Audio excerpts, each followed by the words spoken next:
آیت نمبر 64.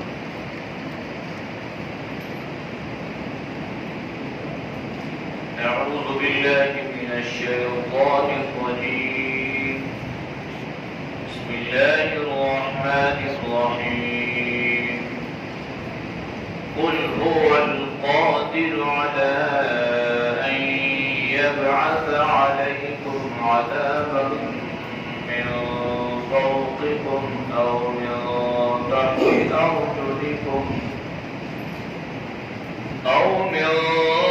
تحت أرجلكم أو يلبسكم شيعا ويذيق بعضكم بأس بعض.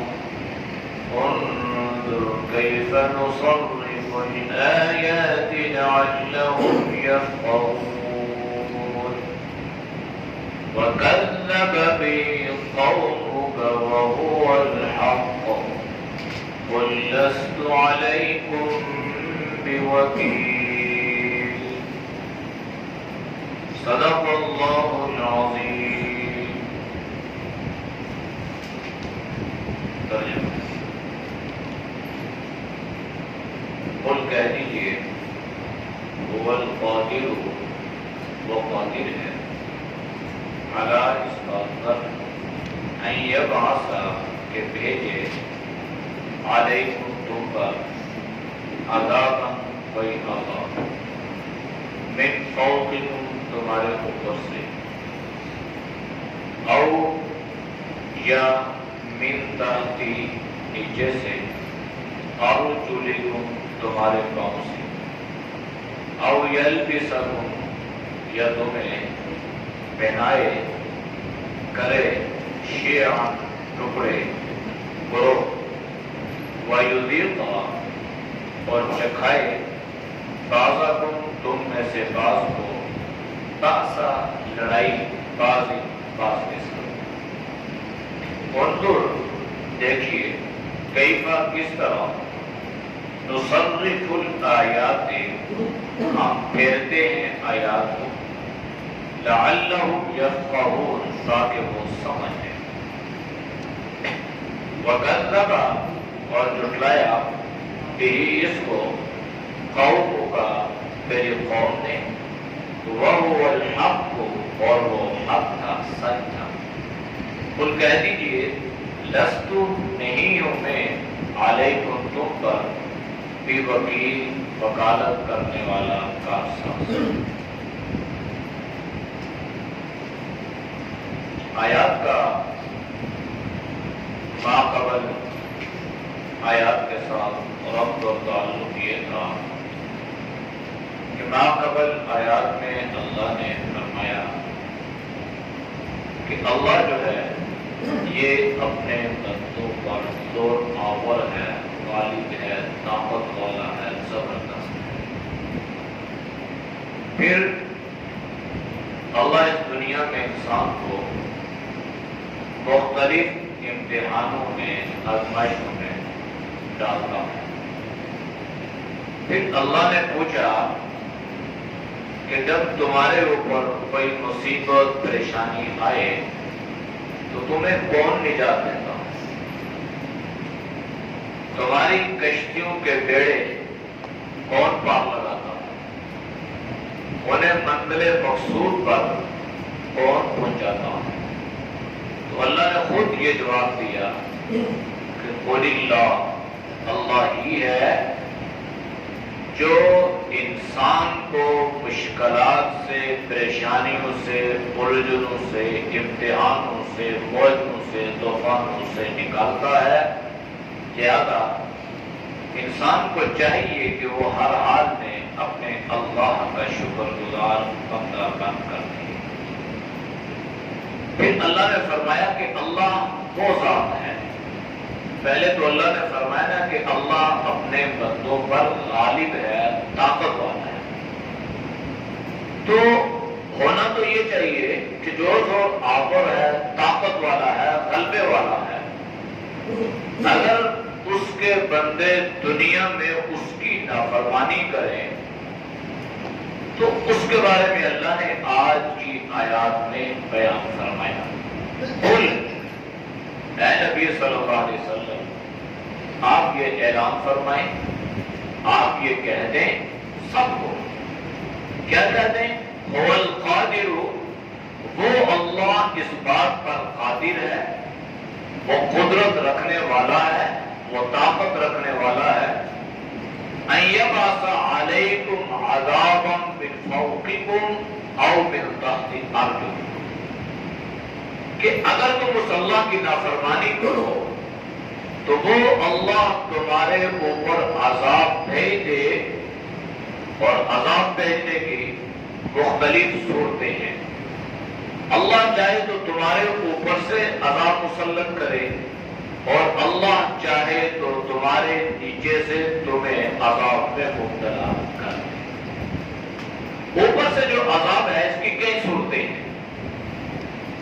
وَأَمْطَرْنَا عَلَيْهِمْ حِجَارَةً مِّن سِجِّيلٍ مَّنضُودٍ مُّصَوَّمَةً عِندَ رَبِّكَ، گزشتہ قوموں پر اللہ کا عذاب اترا، اور اس میں سے ایک قوم پر اللہ نے اپنے عذاب کا ذکر فرمایا کہ آسمان پہ اللہ نے ایسی موسلا دھار بارش نازل فرمائی، تیز، اور اس طرح کے گویا اللہ نے ان پر کنکر برسائے، پتھروں کی اللہ نے ان پر بارش فرمائی، اور ہر پتھر پر گویا مرنے والے کا نام بھی اللہ نے لکھا ہوا تھا۔ مصومۃ عند ربک، وہ مصومہ، وہ جس کا نام تھا اسی پہ جا کے رکھتا، اور اللہ اس کو زمین میں درسا دیتا۔ آسمان پر سے اللہ نے آگ کا عذاب ہوگا، آسمان پہ سے اللہ اس بارش کو انسان کے لیے زحمت بناتے، عذاب بناتے، یہ اللہ کا عذاب ہے۔ اور نیچے سے عذاب کی کئی صورتیں، حضرت نوح علیہ السلام کی قوم کا تذکرہ اللہ نے قرآن میں فرمایا۔ جب اللہ نے حضرت نوح علیہ السلام کو کشتی تیار کرنے کا حکم دیا تو لوگ پیغمبر سے مذاق کرنے کہ آپ کشتی تیار کر رہے ہیں، چلے گی کہاں پہ؟ صورتحال تو یہ ہے کہ پینے کے لیے پانی ملتا نہیں ہے، اور اس کو دیکھو یہ کشتی تیار کر رہا ہے۔ کشتی تیار ہو گئی، اللہ نے زمین میں سے پانی کو نکالا، اور وَفَارَتْ تَنُّورُ، گویا زمین اس طرح جس طرح تندور سے کوئی چیز نکلتی ہے اس طرح پانی کو بننے لگی، اور دیکھتے ہی دیکھتے ان لوگوں کو اللہ نے نجات عطا فرمائی جو حضرت نوح علیہ السلام کے ماننے والے تھے، جو اس کشتی میں سوار ہو گئے، اللہ نے انہیں نجات عطا کر دی۔ جو اس کشتی سے باہر ہو گئے سب کو اللہ نے ہلاک کر دیا۔ اس میں حضرت نوح علیہ السلام کا بیٹا بھی شامل ہے، پیغمبر ہے۔ بیٹے سے کہا، فرمایا کہ آؤ بچ جاؤ گے۔ اس نے کہا کہ جب یہ پانی آئے گا تو میں پہاڑ پہ چڑھ جاؤں۔ پھر دیکھتے ہی دیکھتے پیغمبر باپ کے سامنے ان کے نافرمان بیٹے کو پانی کی تیز موجوں نے اپنی آغوش میں لے لیا اور ان کو ہلاک کر دیا۔ بچانے والا اللہ ہے۔ پیغمبر کا کام دعوت دینا، دین کی طرف بلانا، نتائج سے آگاہ کرنا، حالات کا بتانا۔ اگر پیغمبر کے ہاتھ میں یہ بات ہوتی کہ پیغمبر جس کو چاہتے بچا سکتے تو حضرت نوح کے سامنے، ان کی آنکھوں کے سامنے کبھی ان کا لخت جگر پانی کی موجوں میں ہلاک نہ ہوتا۔ بچاتے باپ تھے، آپ نے دعا بھی کر ڈالی، اللہ نے منع کیا، قال یا نوح انہ لیس من اہلک۔ تو یہ عذاب کی صورت تھی کہ اللہ نے اوپر سے عذاب اس طرح برسائے اور نیچے سے اللہ نے اس طرح اپنی نافرمان قوموں کو پکڑا جب وہ حدود عبور کرنے لگی۔ جب بھی کوئی قوم حد کراس کرتی ہے تب اللہ پکڑتا ہے، حدود کراس کرنے تک اللہ ان کو سنبھلنے کا موقع عطا کرتا ہے۔ مختلف مفسرین نے اس کی ایک اور تشریح بھی فرمائی ہے۔ یہ جو فرمایا نا کہ اللہ اس بات پر قادر ہے کہ اللہ تمہارے اوپر سے تمہارے اوپر عذاب کو مسلط کر دے، امام بیضاوی رحمہ اللہ، امام طبری رحمہ اللہ اور مفسر قرآن حضرت ابن عباس رضی اللہ عنہ، انہوں نے فرمایا کہ اس سے مراد یہ بھی ہے کہ اللہ تمہارے اوپر ظالم حکمران مسلط کر دے اور تم ان کے ظلم کی وجہ سے گویا چکی میں پس کے رہے، تمہاری آزادی سلب کر لی جائے اور تمہاری سانسوں پہ بھی گویا پابندی لگا دی جائے۔ پر یہ بڑا عذاب ہے، یہ معمولی بات نہیں ہے، اور دیکھا کہ دنیا میں ایسا ہوا اور اب بھی ایسا ہے۔ بڑے بڑے ممالک آپ دور نہ جائے، اپنے روس کو دیکھ لیجیے، روس میں بڑوں کے خلاف، حکومت کے خلاف گویا بات کرنا تو درکنار ہے، سوچنے پر بھی پابندی ہے۔ جو حکومت کے خلاف سوچے گا، جو کوئی منصوبہ بنائے گا، جو کوئی عملی اقدام کرے گا، اس کو پھانسی کے پھندے پہ لٹکا دیا جائے گا۔ یہ اب بھی ہے، پہلے بھی تھا، یہ اب بھی ہے۔ تو یہ ایک عذاب ہے قوموں پہ۔ اور آپ امریکہ کو نہیں دیکھتے کہ اقتصادی امداد کو بہانہ بنا کر اس نے بڑے بڑے ملکوں پر اپنا تسلط جمایا ہوا ہے، اور مجال کے کوئی ملک، کوئی ریاست جو خود مختار ہونے کا دعویٰ بھی کرتی ہے، اس کے خلاف اپنی زبان ہلا سکے، جو وہ کہتا ہے اس کے مفاد میں ہو یا نہ ہو، ریاست اس بات پر مجبور ہوتی ہے کہ اس کی ہاں میں حامی ہے۔ اقتصادی امداد کے تحت وہ آپ کو ریلیف دے رہے ہیں، حالانکہ وہ اپنی جیب سے نہیں دے رہا، وہ آپ ہی کا مال، یہ سارے آپ کا مال جو ہے یہ جمع کر کے لوٹ کے وہاں پہ جا رہا ہے، اور اس مال کے ذریعے سے وہ ساری دنیا کے مسلمانوں پر حکومت کرتا ہے، اور اس نے اپنا تسلط جمایا ہوا ہے۔ آپ برطانیہ کو نہیں دیکھتے کہ کس طرح برے صغیر پاک و ہند میں اس نے اپنا تسلط کیا، اور کس طرح اس نے مسلمانوں کو اور ہندوؤں کو اپنا غلام بنا دیا، تجارت کے نام پہ آیا۔ تو یہ ایک بڑا عذاب ہے کہ انسان اپنے ملک میں رہتے ہوئے وہ اپنی مرضی سے گویا سانس بھی نہ لے سکے، اور اللہ اس پر ظالم، جابر، ڈکٹیٹر حکمران مسلط کرے، اور وہ حکمران جو وہاں کے رہنے والے بعزت لوگوں کو ذلیل اور رسوا کر کے رکھتے تھے۔ بڑی بڑی قوموں کے تذکرے اللہ نے قرآن میں فرمائے۔ اس لیے حضرت ابن عباس رضی اللہ عنہ کی ایک روایت ہے، اس میں آپ نے فرمایا کہ بعض لوگ حکمرانوں کو برا بھلا کہتے ہیں، انہوں نے فرمایا کہ تم حکمرانوں کو برا بھلا کہہ کر اپنا وقت ضائع اور برباد نہ کرو، تم اپنے اعمال کی اصلاح کرو۔ جس طرح تمہارے اعمال ہوں گے اسی طرح تمہارے عمال، تمہارے حکمران بھی اللہ تمہارے اوپر مسلط کرے گا۔ اعمال اچھے ہوں گے تو اللہ حکمران بھی صالح، نیک، دیندار۔ حکمران اچھے نہیں ہوں گے، رعایا اچھی نہیں ہوگی، تو پھر حکمران بھی اسی طرح کے اللہ مسلط کرے۔ تو الا یبعث علیکم عذابا، یہ ایک صورت ہے کہ ظالم، جابر، حکمران اللہ تمہارے اوپر مسلط کر دے، یہ اللہ کا عذاب ہے۔ وَمِن تَحْتِ أَرْجُلِكُمْ، یا تمہارے نیچے سے اللہ تمہارے اوپر عذاب مسلط کر دے۔ تو ان مفسرین نے یعنی امام بیضاوی رحمہ اللہ اور امام طبری رحمہ اللہ نے یہ فرمایا کہ اس سے مراد یہ ہے کہ انسان کے ماتحت لوگ اس کے نافرمان بن جائیں. مزدور، رعایا، ماتحت لوگ، اولاد، شاگرد، ساری چیزیں اس میں داخل ہو جائیں.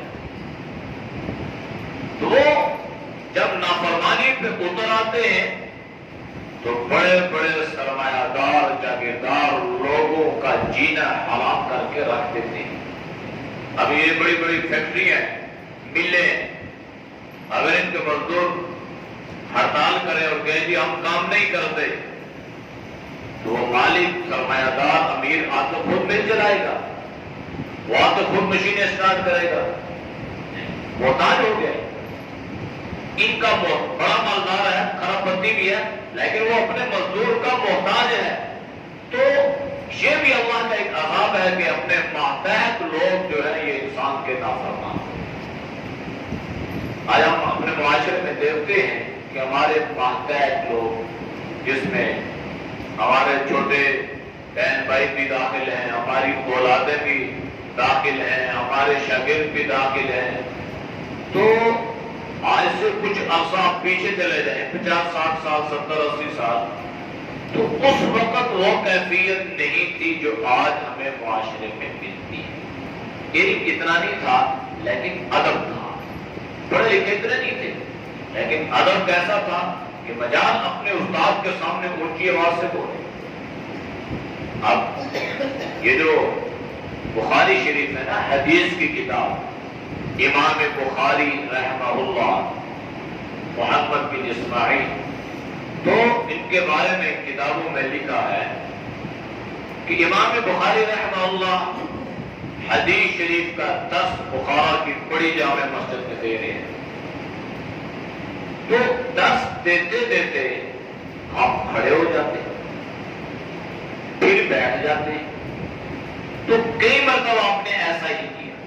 وقت کا امام ہے، محدث ہے، رئیس المحدثین ہے، اور آپ کے حلقہ 10 میں ہزاروں لوگ، سینکڑوں نہیں ہزاروں لوگ شریک ہیں.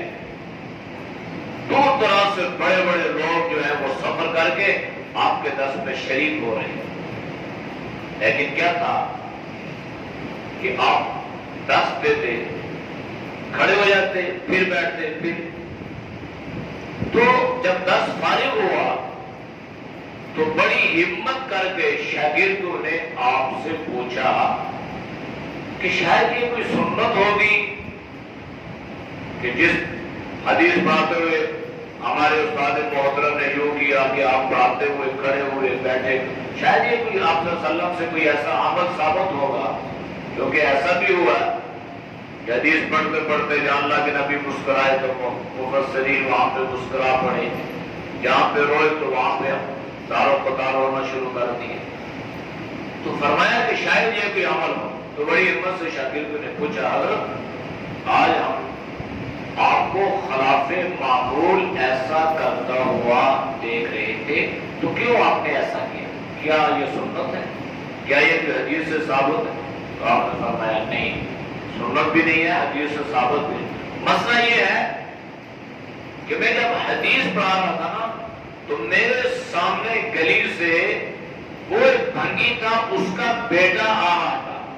وہ کھیل رہا تھا کہ گیند سے، کسی بال وغیرہ سے، وہ کھیلتے کھیلتے اس کی بال ادھر آتی اور یہ اس کو بھاگتا ہوا آگے اٹھاتا. اب ان کی حیرانگی اور تجسس اور بڑھ گیا کہ بھنگی کا بیٹا اور امام بخاری، تو یہ کیا وجہ ہے؟ تو آپ نے فرمایا کہ جو بھنگی کا بیٹا آتا تھا نا، یہ میرے استاد کا بیٹا ہے. میرے استاد کا بیٹا. امام بخاری یہ فرما رہے ہیں کہ میرے استاد. تو شاگرد ہو رہے ہیں ہوئے کہ آپ تو رئیس المحدثین ہیں اور بڑے بڑے محدث اور فقہا آپ کے حلقہ 10 میں شریک ہو رہے ہیں، اور آپ کا یہ بھنگی استاد. بڑے حیرانگی کی بات ہے ویسے کہ کہاں یہ وقت کا محدث اور کہاں وہ بھنگی. اور شاگردوں نے پھر پوچھا کہ حضرت وہ کس طرح آپ کا استاد بن گیا؟ تو آپ نے کیا فرمایا؟ آپ نے فرمایا کہ بھائی میں نے ایک مرتبہ اس سے ایک مسئلہ پوچھا تھا، ایک بات پوچھی تھی، اس لیے اللہ کے نبی نے کیا فرمایا؟ حضرت علی رضی اللہ تعالیٰ عنہ فرماتے ہیں کہ جس نے مجھے ایک حرف سکھا دیا وہ میرا آقا، میں اس کا غلام۔ یہ وقت کی بات تھی نا، لوگوں میں اتنا علم نہیں تھا لیکن ادب ایسا تھا۔ تو امام بخاری سے لوگوں نے پوچھا کہ حضرت کیا مسئلہ تھا جو آپ نے اس سے پوچھا؟ تو مسئلہ بھی کوئی اتنا اہم نہیں تھا۔ امام بخاری رحمہ اللہ نے اس سے یہ پوچھا بھئی آپ یہ بتائیں کہ کتا کب جوان ہوتا ہے؟ یہ ایسی بات، کیونکہ محدث تھے اور ہر بات کی آپ تحقیق فرمایا کرتے تھے۔ اس بندی نے ان کو یہ بات بتائی کہ جب وہ ٹانگ اٹھا کر پیشاب کرتا ہے تو وہ اس کی جوانی کی علامت ہوتی ہے۔ اتنی بات، صرف اتنی بات بس۔ اب یہ بات بتائی قرآن و سنت کے ساتھ جس کا کوئی تعلق بھی نہیں تھا، لیکن امام بخاری رحمہ اللہ اپنے استاد کا اس قدر احترام فرما رہے ہیں۔ تو یہ سلسلہ تھا کہ جب شاگردوں میں ادب تھا تو اللہ علم کی شمع کو روشن فرمایا کرتے تھے، اور جب ادب چلا گیا تو پھر ادب پہ مراد ہو گئے۔ تو یہ بھی ایک عذاب ہے کہ ہمارے ماتحت، ہمارے شاگرد، ہماری اولادیں یہ ہمارے کہنے میں نہیں ہے۔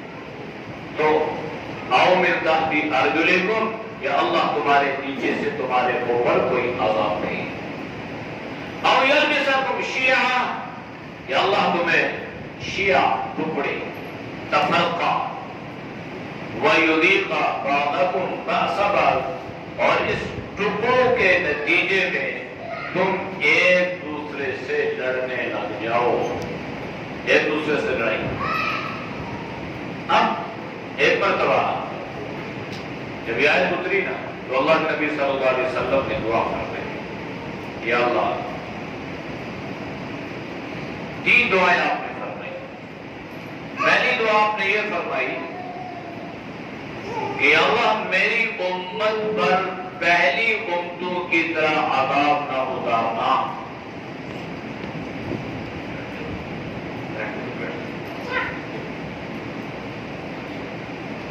یا اللہ میری امت پر پہلی امتوں کی طرح عذاب نازل نہ فرمانا، ایک دعا۔ دوسری دعا، یا اللہ میری امت کی شکلیں نہ بگاڑنا، دوسری دعا۔ اور تیسری دعا آپ نے یہ فرمائی کہ یا اللہ میری امت کے ٹکڑے ٹکڑے نہ فرمانا، تفرقہ بازی، کہ یہ ایک دوسرے کی گردنیں اڑانے لگے۔ تو جناب نبی کریم صلی اللہ علیہ وسلم نے فرمایا کہ اللہ نے میری پہلی دونوں دعاؤں کو قبول فرما لیا، اور تیسری دعا سے اللہ نے مجھے روک دیا، منع فرما۔ پہلی دو دعائیں اللہ نے قبول کی۔ یہی وجہ ہے کہ ہمارے اوپر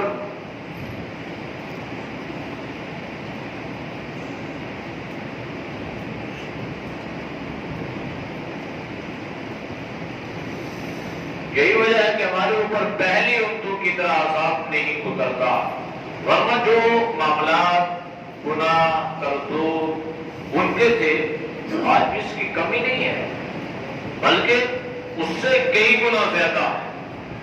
جب اس قوم میں یہ تھا کہ وہ قوم جو تھی نا، اگر کوئی جھوٹی ہے تو وہ صرف جھوٹ میں ماہر تھی، باقی چیزیں اس میں تھی۔ اگر کوئی بددیانت ہے تو وہ بددیانت تھی، باقی چیزیں تھی۔ ایک ایک جرم کی وجہ سے اللہ نے ان قوموں کو ہلاک کر دیا۔ آج تو ہم گناہوں کے مجسمے بنے ہوئے ہیں۔ ایک ایک وقت میں ایک ایک آدمی کئی کئی گناہ کرتا ہے، اللہ پھر بھی نہیں پکڑتا۔ یہ دعائیں تو جناب نبی کریم صلی اللہ علیہ وسلم، آپ نے آدھی آدھی رات کو بیت اللہ کا غلاف پکڑا اور حدیث کے ساتھ چمٹ کر آپ دعائیں بتا رہے ہیں کہ اللہ میری امتوں کی شکلیں نہ بگاڑنا، میری امت کے چہروں کو مسخ نہ کرنا، اور یا اللہ میری امت پر پہلی امتوں کی طرح عذاب نہ اتارنا۔ تو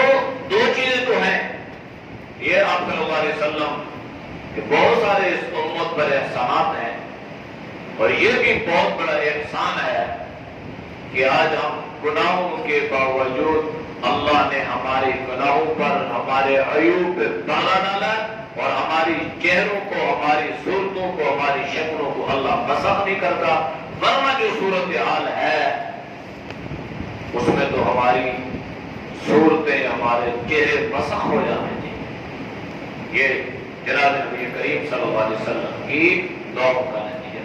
تیسری جو بات ہے نا وہ ہے کہ تفرقہ یہ چلے گا۔ اللہ کے نبی نے فرمایا تھا کہ جب میری امت پر تلوار چل پڑے گی تو پھر قیامت تک یہ چلتی رہے گی، یہ چل رہی ہے۔ اور یہ کب شروع ہوا؟ یہ حضرت عثمان رضی اللہ تعالیٰ عنہ کے زمانے سے شروع اور آج تک یہ ہے، قیامت تک یہ چلے گی۔ اس لیے اللہ نے قرآن کریم میں منع فرمایا، یا ایھا الذین آمنوا اتقوا اللہ حق تقاتہ، اے ایمان والو اللہ سے ڈرو جیسا اللہ سے ڈرنے کا حق ہے۔ تمہاری موت ہے اس حالت میں کہ تم مسلمان ہو، وَاعْتَصِمُوا بِحَبْلِ اللَّهِ، اللہ کی رسی کو، اللہ کے دین کو، اللہ کی شریعت کو، اللہ کے قرآن کو مضبوطی سے پکڑو، وَلَا تَفَرَّقُوا وَتَفَرَّقَا، جماعت کے ساتھ جڑ کر، ید اللہ علی الجماعت، جماعت پہ اللہ کا ہاتھ ہے۔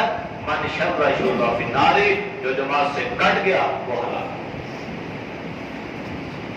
انظر کیف نصرف الآیات لعلہم یفقہون، اللہ فرما رہے ہیں دیکھو ہم تمہیں سمجھانے کے لیے کس طرح بہترین انداز سے بات کو ہر انداز سے بیان کرتے ہیں، کس طرح بہتر کہ ہم تمہیں سمجھانے کی کوشش کرتے ہیں تاکہ تم بات کو کیا کرو، سمجھ جاؤ۔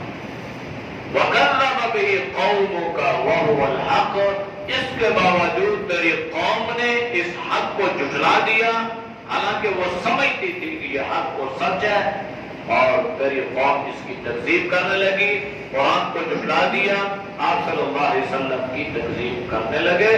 قل، آپ ان سے کہہ دیں، لست علیکم بوکیل، میں تمہارے اوپر کوئی وکیل بنا کر اللہ نے مجھے نہیں بھیجا، مجھے اللہ نے تمہارے لیے ہدایت، رہبری اور مقتدا بنا کر بھیجا تھا، میں اپنی ذمہ داری پوری کر رہا ہوں، مانو گے تو کامیاب ہو جاؤ گے، نہیں مانو گے تو ناکام ہو جاؤ گے۔ اعوذ باللہ من الشیطان الرجیم، بسم اللہ الرحمن الرحیم، قل هو القادر على أن يبعث عليكم عذابا من فوقكم أو من تحت أرجلكم أو يلبسكم شيعا ويذيق بعضكم بأس بعض، انظر كيف نصرف الآيات لعلهم يفقهون، وكذب به قومك وهو الحق، قل لست عليكم بوكيل، صدق اللہ۔ الحمد للہ رب العالمین والعاقبۃ للمتقین والصلاۃ والسلام علی نبی کریم۔ یا اللہ ہم سب کے صغیر ہم کو معاف فرما، گناہوں سے ہماری حفاظت فرما۔ یا اللہ ہر طرح کے اجتماعی اور انفرادی عذاب سے اللہ تو پوری انسانیت کے حفاظت فرما، بالخصوص یا اللہ مسلمانوں کے حفاظت فرما، اسلام کو ترقی اور عروج عطا فرما۔ یا اللہ اس کے لیے ہم سب کو اپنا کردار ادا کرنے کی توفیق نصیب فرما۔ جتنے دوست اور بزرگ تیری رضا کے لیے درس قرآن سنتے ہیں، اللہ ان کے سننے کو قبول فرما۔ یا اللہ تو سب کی جان میں، مال میں، ایمان میں، صحت میں اللہ برکتیں عطا فرما۔ ہر پریشانی، مصیبت سے، ہر بیماری سے اللہ تمہارے ایک ہی حفاظت فرما۔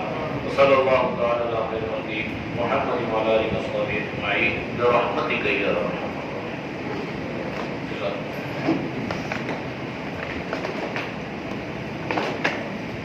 ہے.